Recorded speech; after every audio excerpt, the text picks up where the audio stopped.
वेळेचं बंधन सांगायचं आणि 1.25 तास सुरुवातीत घ्यायचो.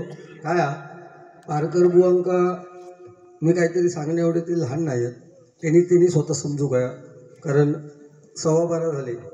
मी आता परत 1.25 तास घेतलं आहे तर किती ओळ आहेत. त्याच्यानंतर परत माझो गजर, परत हे 1.5-2 तास परत घेतो रुपवाळी. स्वतः क्षणा समजणाऱ्या माणसाची परिस्थिती हीच आहे. काय आपण सांगता ते गोष्टी अध्यात्माचे आणि आम्ही रामाबद्दल सांगितलं तर ता अध्यात्म दुतोंडो माणूस कसं हो. इकडे तर सांगता रामाची निर्मिती त्या अनुष्टुप ग्रंथातून झाली 100% बरोबर. दुसऱ्या बाजून सांगता परत आपली नाडीमध्ये धारा म्हणजे राजा बरोबर ना. मग ह्या इतक्या पटून सांगू तुका जर येळ हो घरात पुरातून आहे तुका लक्षात घे. तू हयस उद्या सकाळपर्यंत थांब आणि परवा कीर्तनाचा सप्ताहाचा कार्यक्रमाच्यावर 1 दिवस तुका देऊ लावते होतो. अरे काय म्हणजे धचो मा करण्यात पटाईत माणूस. एक सांगा मला, आज 43 वर्ष भजन करतात बुवा, सिनियर बुवा म्हणून आहे ना, यांच्याकडे आम्ही बघायचं. सिनियर बुवा आमका सांगतात की सुरुवाती ढोलकी वाजवायची नाही. बघा काय सांगतोय सिनियर बुवा आमका सांगते भजनात सुरुवातीला ढोलकी वाजवायची नाही.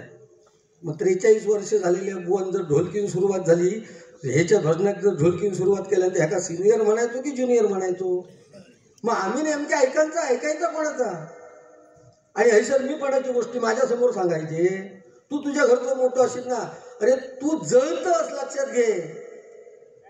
त्याचं पेटवते त्या काचा त्याचं काय विषय झाला सांगते तुमका. आणि ह्या देवीला स्मरून सांगतोय, जर खोटं बोलले ना तर माझी वाचा ओढेल उद्या सकाळी. हल्ली माका तुम्ही कुठे आहे का. गुंडू सावंत अध्यात्माचा भाष्य असं म्हणतात सगळेजण. हे तर तुम्हाला मान्य. ता त्याच्या पोटातून त्याच्या धुऱ्यात किडे त्याचे वळवळतात, ते थोडी वळवतं. हे का भजनरत्न पदवी. आता भजनरत्न आम्ही त्याच्याबद्दल काय बोलणार नाही. तुका दुनियेत भजनरत्न देऊ नये नाही तर आम्ही काय ती व्हायची देऊ नये आमचा त्याच्याबद्दल. अरे लोक म्हणतात त्याच्यात आमचं काय विषय हा. मी उदाहरणं देतोय ती रामायण महाभारत. आज कीर्तनकार सुद्धा उदाहरणं देतात ती लोकांना लक्षात राहायला पाहिजे की भावाभावाचं प्रेम कशा पद्धतीत होतं हे सांगायसाठी रामायण महाभारतातली ती उदाहरण देतात का, तर लोकांच्या त्या लक्षात राहिलं पाहिजे. धचो मा करण्यात बुवा इतकं पटायचा पारकर बुवा. आणि धचा मी आता सांगते ना, धचो मा झाल्यामुळे रावणाचा भाव कुंभकर्ण 6 महिने झोपात रोवून 6 महिने जागवा. कारण त्या कुंभकर्णाने ब्रह्मदेवाची सेवा केली. ब्रह्मदेव प्रसन्न झाला आणि ब्रह्मदेवाने सांगितलं तुला का हवं ते माग. हवं ते माग म्हटल्यानंतर कुंभकर्ण इंद्राच्या खुर्ची घात घालतो हे इंद्रात कळला. म्हणून इंद्र गेला निद्रा देवीकडे, त्या सरस्वती मातेकडे गेला आणि सांगितलं आता कुंभकर्ण ब्रह्मदेव प्रसन्न झालो, इंद्रासन मागतो. तेव्हा एक काम कर, मागाच्या टायमात त्याच्या जिभेवर जाऊन बस सरस्वतीक सांगितले. आणि ब्रह्मदेव प्रसन्न झाला आणि सांगितलं माग हवं ते. दुसऱ्या क्षणात तो मागणार इंद्रासन. एवढ्यात त्याच्या जिभेवरती सरस्वती देवी बसली आणि इंद्रासनचा निद्रासन झाला. जीभ पकडून बघा, इंद्रासनचा निद्रासन झाला. आणि ब्रह्मदेवान तथास्तु केल्या. चल कुंभकर्ण 6 महिने झोपात राहिलो. तसा तुका घेतलं निघितो तरी शाप लक्षात ठेव. तुका आता ह्या 2-4-15 दिवसात तुका मी आता परत वर आणण्याचा प्रयत्न केले तर माझ्या पोटावर पाहिजे तू बसलं. बघा चेहऱ्यावर असं बघा. आम्ही शुद्धपणे ऐकत होतो ना. अर्थात ही डबल बारी आहे, मला सिनियरच ऐकते बुवा, त्याच्याबद्दल वाद नाही.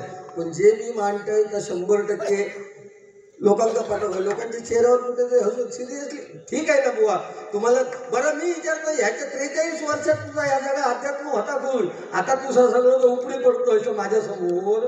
तो 43 वर्षात तू काय केलं असं सांग तरी. 43 वर्षात तुका अध्यात्म कधी सांगताना कोणी बघले नाही. रामाचे अनुष्टुप ग्रंथ वगैरे हे माझ्यामुळे वाचन करताय तुम्ही आणि माझ्या समोर मांडताय. हमारी दिल्ली हमसे म्याव. तू बाबा शेर असस तुझ्यासाठी एक गाणं म्हटलंय. तू मला अंगुराचा मी लाकडी भुसाग, तू शेरणी शिकारी मी भाबडा ससाग. कालाय तस्मै नमः. या गाणं म्हटले तर लोक म्हणते वा गुंडू बोल पक्या पारकराक शेर म्हटले आणि मी भाबडा ससा. हे नवीन गाणे बघा. तू मला अंगुराचा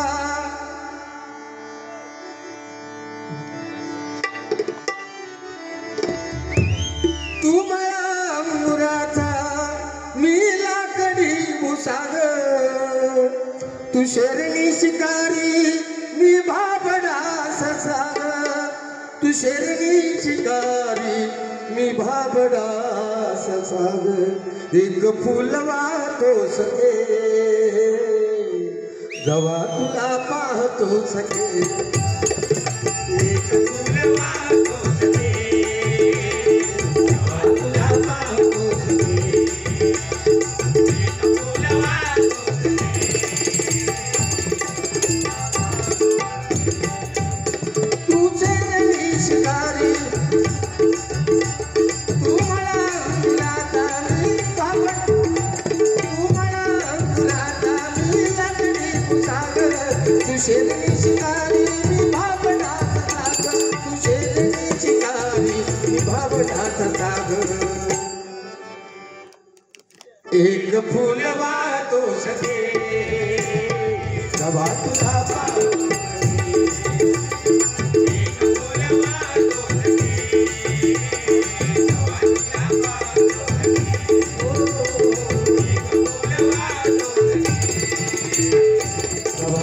पाहतो हे सगळं थोडंफार मनोरंजन होतं. महिला वर्ग कुठे डबल वारी घालत नाही. जवळ असली तर येतात. पुरुषांचा काय जेवढे हात पुसल्याने घेताला गुंड्याच्या पारकराच्या वारी जातो की भयातही जातात. आज महिला वर्गाच्या चेहऱ्यावरचे हसू दिसतंय. आता जरी 4 महिला एकत्र जमली तरी त्यांची पहिली वार्ता असायची, काय गो तुझ्या हळदी कुंकू केलंस, काय गो कशी आहे सासू. आता पहिला कानात विचार केली, हो तुझं ह्या महिन्याचं हप्तो लाडक्या बहिणीचं, हो ह्याच प्रत्येकाचं वाक्य लक्षात घ्या. बरोबर ना. आणि केवळ हे मनोरंजन म्हणून बोलतोय. माझे पारकर बुवा काही दुश्मन नाही का कोण नाही, पण ते जे मुद्दे मांडतायत आणि मध्ये मध्ये सांगतात ऐकलात का बुवा, ऐकलात का बुवा. अरे म्हणजे माझे काय कान फुटले. लक्ष आहे ना माझा, प्रत्येक वाक्याकडे माझं लक्ष आहे. पण मी करणारे मातीयेत गेलेत. लक्षात ठेवा, इथे या कलियुगात मी पण चालत नाही. रावणाची काय हालत झाली, रावण एक कौशल कोण नव्हता. हो माणूस 16 सहस्त्र 108 बायका श्रीकृष्णाच्या, 16 सहस्त्र 100 नरकासुराच्या हा बंदिवासातून सुटका केली. फक्त 8च खरे बायका. आणि ते जर शरीरात असत ना तर 100% ते बरोबर आहे. तसे 5 पांडवांनी 101 कौरव पण धुतलं आपल्या शरीरात अध्यात्माच्या मार्गातून. आता तुम्ही ह्या सांगा, मी आपली गोष्टी सांगते लोकांना, महाभारताचे रामायणाचे तुम्ही खूप समजावून सांगता. तुम्ही सांगा आता तासभर मी रुपवळ घेतो. आता तर पूर्वी बक्षिसं आली. सन्माननीय हर्षद ढवळबुवा यांकडून माझ्यासाठी 200 रुपयाचं पारितोषिक. सन्माननीय चंद्रकांत परबबुवा बुवांच्या झाल्यात बाऱ्या, माझ्यासुद्धा यांच्याकडून बाऱ्या झाल्यात. यांच्याकडून 200 रुपयाचं पारितोषिक आलेलं आहे. सन्माननीय सचिन केळुसकर गुगल पेच्या माध्यमातून माझ्यासाठी 500 रुपयाचं पारितोषिक आलेलं आहे. स्वागत करतोय. सन्माननीय चंद्रकांत मेस्त्री गुरुजी भरणी सुंदरवाडी यांकडून माझ्यासाठी 250 रुपयाचं पारितोषिक आणि आमचे पखवाजोदक तबलावादक यांच्यासाठी 250 रुपयाचं पारितोषिक आलेलं आहे. कैलासवासी विनोद विजय ढवळ यांच्या स्मरणार्थ विनोद ढवळ यांकडून माझ्यासाठी 100 रुपयाचं पारितोषिक आलेलं आहे. कैलासवासी विनोद विजय ढवळ यांच्या मृतात्म्याला चिरशांती लाभू दे. त्याचप्रमाणे संजय यशवंत चव्हाण यांकडून माझ्यासाठी 100 रुपयाचं पारितोषिक आलेलं आहे. आणि त्याचप्रमाणे संजू, मी संजूच म्हणतो, संजू चव्हाण, विनोद चव्हाण भाऊ आपण सगळेजण ओळखतात, यांच्याकडून माझ्यासाठी हे 500 रुपयाचं पारितोषिक आलेल्या मंडळाच्या वतीने स्वागत करतोय. रुपवळ घेतोय म्हणजे पांडुरंगाच्या ध्यानाचा रूपाचा भंग. 28 युग पांडुरंग विठेवरती उभा राहिलाय. कशाला राहिलाय? कुणाची तरी वाट बघतोय. भक्त पुंडलिकाची. कोण भक्त पुंडलिक? आई बापाच्या गळ्यात दोरी टाकून बायकोला खांद्यावर घेऊन फिरणारा भक्त पुंडलिक. त्याला आई वडिलांची महती कळल्यावर एवढा मग्न झाला आई वडिलांच्या सेवेमध्ये की साक्षात पांडुरंगाला त्याला तिथे उभं केलं. 28 युग झाली. याचाच अर्थ पुंडलिकाची आई वडिलांची सेवा संपलेली नाहीये. ज्या दिवशी पुंडलिकाची आई वडिलांची सेवा संपेल पांडुरंगाला भेटेल त्या दिवशी पांडुरंग तुम्हाला विठेवरती दिसणार नाही।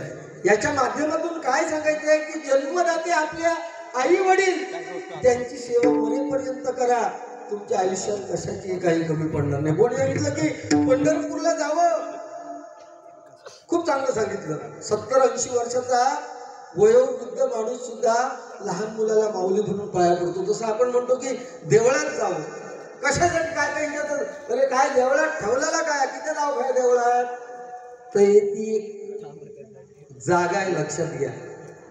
जशी तुमची मोटरसायकल पंक्चर झाली ना तर त्याच्यात हवा लागता, बरोबर ना?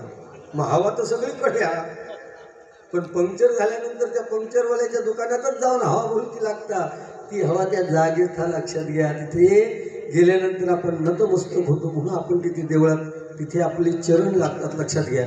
आणि त्याच्यामार्फत आपलं मस्तक तिथे टेकवलं जातं म्हणून ती जागा आहे, म्हणून तिथे देवळात जावं। कुठलं देव सांगणार नाही की चपला बाहेर ठेवून तू देवळात प्रवेश करून काय सांगत नाही, पण तू हवेत तरंगतस, सगळा माकाच येता, अध्यात्म माका येता, भजन माका येता, दुसरे हे पुढे येईल बरोबरचे। आम्ही काय घोट्याने घ्यावा गेलो का? तो तरंगतच ना हवेत, जो मीपणाच्या काय माकड सुद्धा म्हणतात, 10-15 माकड दुसऱ्या जागा माझं लाल ते का माहिती आहे, घासून लाल झाला होतो तसा। तसं मीपणा जरा कमी ठेवा, कोण कमी नाही आहे सर, लक्षात घ्या। या माणसाने खरं सांगतो देवास म्हणून, या माणसाने मी जेव्हा सुरुवातीला भजन करायला लागलो तेव्हा मला दुनियेभर फिरवलेले एक प्रामाणिकपणे, आणि ते त्यांचे ऋण आम्ही विसरणार आहे। पण ते जर आमका जर बोचूकच लागले, तुका काय येणार नाही, तू खोळ्यासारख्या ऐकून घेणार नाही। त्यामुळे आपण आपल्या पद्धतीने चला, मी माझ्या पद्धतीत चालतो, ठीक आहे? रुपवळ घेतो।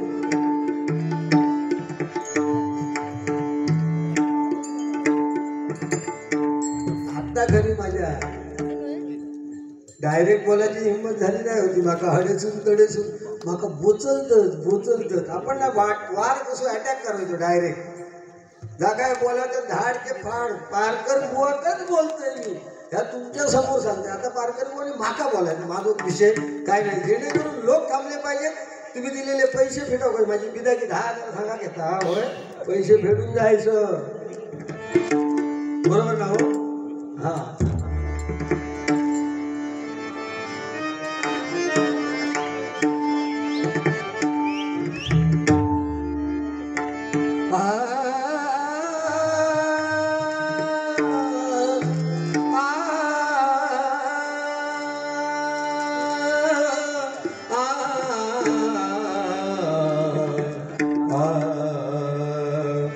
रूप दावी कारे आता, रूप दावी कारे आता,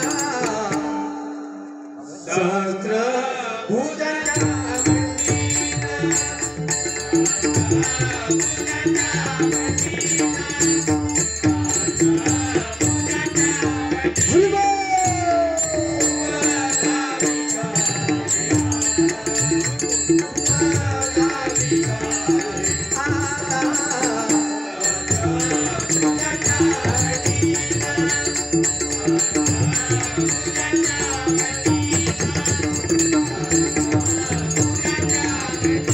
सकळी गाते समाधान, सकळी गाते समाधान,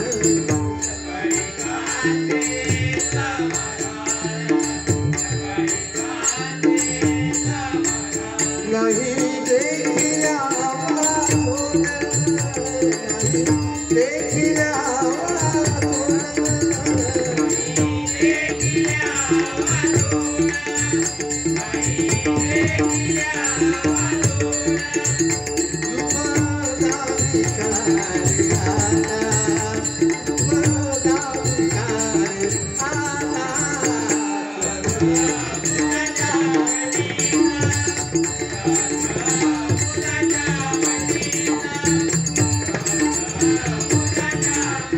शंकर चक्र पद्मगदा गरुडा सहित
कृपया पंढरपूरच्या वारीचं महत्त्व सांगा आपल्या अध्यात्माच्या रूपाने ही विनंती. धन्यवाद. हे 100 रुपयाचं पारितोषिक मायबाप प्रेक्षकांपैकी कोणीतरी दिलेलं आहे. सांगण्याचा प्रयत्न करतो गुजरातच्या माध्यमातून. धन्यवाद.